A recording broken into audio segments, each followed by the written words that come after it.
Dengan berseragam merah putih, ratusan siswa sekolah dasar di Makassar mengikuti upacara penurunan bendera di atas kapal KM Bukit Siguntang.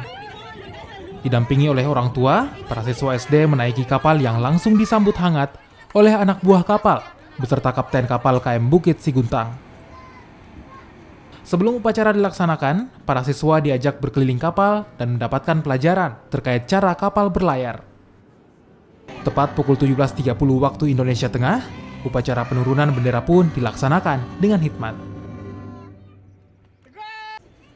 Dengan kegiatan ini diharapkan dapat menumbuhkan jiwa nasionalisme sejak usia dini.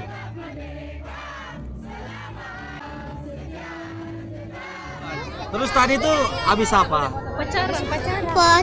Upacara di mana?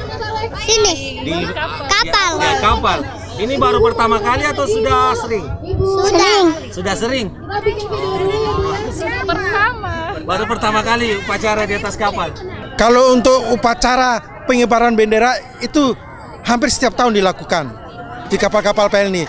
Tapi untuk penutupan bendera ini baru pertama kali kami dengan anak-anak. Rasa bangga kami terhadap anak-anak karena ini generasi penerus. Tanpa mereka akan meneruskan kita. Kita boleh pergi tapi tidak putus ini mereka akan. Rasa kita harus tanamkan merah putih itu saja kepada mereka. Akan diingat untuk selamanya mereka.